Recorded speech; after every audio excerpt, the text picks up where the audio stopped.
Shah ji, I challenge you to have a debate on the 3 press conferences. आपकी मुंसफी से संसद नहीं चलेगी। मेरे यहाँ बोलने का क्रम मैं तय करूंगा। इस तरह से नहीं चलेगी संसद। मान्यवर, वोट चोरी किसको कहते हैं वो मैं बताना चाहता हूँ। और हमारे यहाँ कुछ परिवार ऐसे हैं जो पूछते नहीं वोट चोरी करते। अच्छा बोलिए आप। हाँ बोले आप बोले। हाँ बोले आप बोले।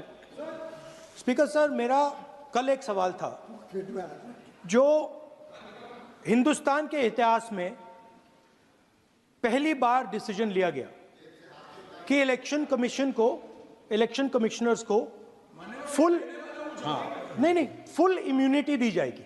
ठीक है, ये है ना, इसका जवाब इसका पीछ में खत्म नहीं किया सर। इसके पीछे जो थिंकिंग थी वो हमें सबसे पहले बताएं।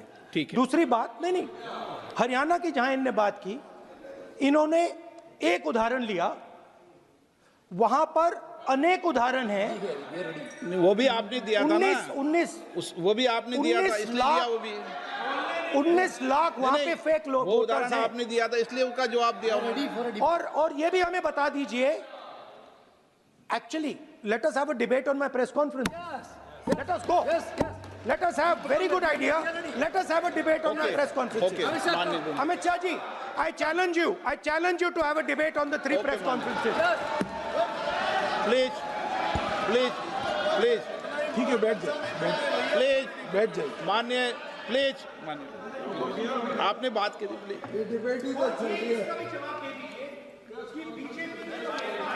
उत्तर प्रदेश में और हरियाणा में दोनों चुनाव में वोट कैसे दे रहे हैं? प्लीज ये भी जवाब दे दीजिए। माननीय गृह मंत्री जी। मान्यवर, पहली बात मैं स्पष्ट करना चाहता हूं, मैं 30 साल से विधानसभा और संसद में जनप्रतिनिधि के रूप में चुनकर आता हूं। मुझे लंबा अनुभव है संसदीय प्रणाली का।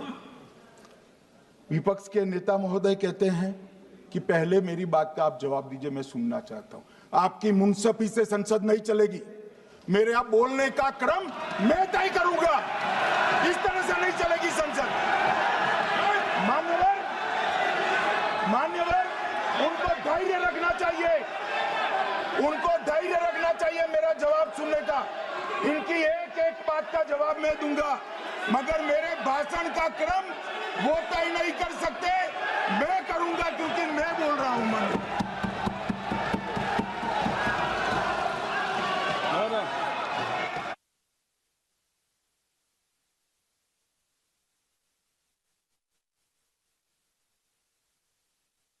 एक मिनट गृह मंत्री जी, एक मिनट गृह मंत्री, क्या गलत बोला उन्होंने यही बोला, आपने जो बात उठाई है मुझे कब बोलना है मैं तय करूंगा, यही बोला ना। उसमें क्यों उत्तेजित हो रहे हो आप? हाँ, आपके 2-2 मिनट में खड़े होने से थोड़ी जवाब देते रहेंगे। नो, माननीय गृह मंत्री, नहीं हो सकता। मैं आपको फिर मौका दूंगा, आपको।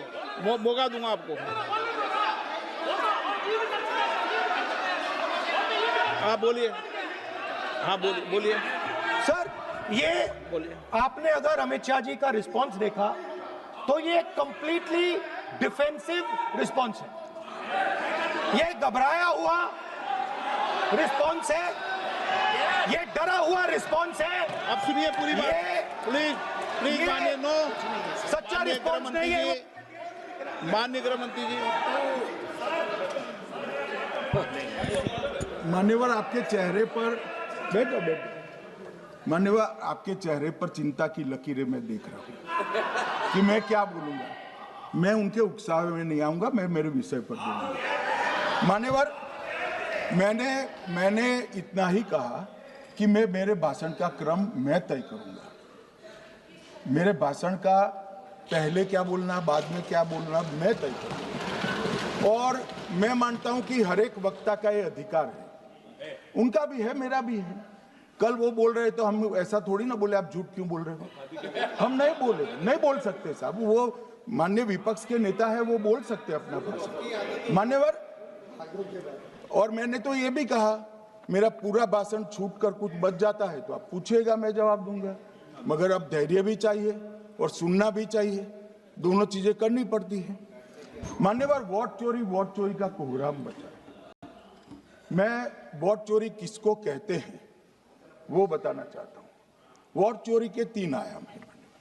एक तो मतदाता नहीं है, मतलब योग्यता नहीं है, और आप वोटर बन जाते हो तो वोट चोरी माना जाएगा। दूसरा, आप गलत प्रकार से चुनाव जीतते हो तो वोट चोरी माना जाएगा। और तीसरा, जनादेश को डिफाई करते हो, मतलब वोट के विपरीत आप कोई पद प्राप्त कर लेते हो तो भी एक प्रकार से वोट चोरी होता है।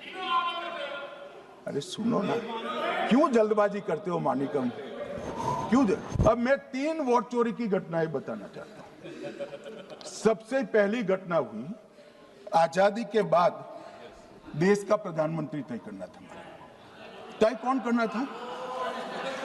तो उस वक्त के जितने प्रांत थे इसके कांग्रेस के अध्यक्षों ने, उनके एक वोट से तय होना था। अब 28 वोट श्री सरदार पटेल को मिले और 2 वोट जवाहरलाल नेहरू जी को मिले।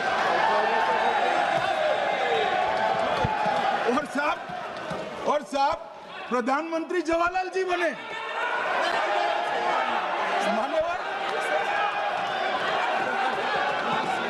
मान्यवर,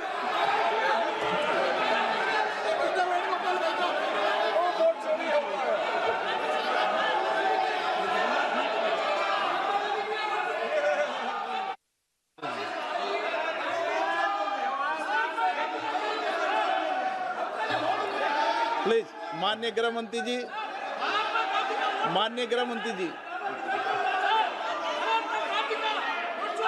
प्लीज।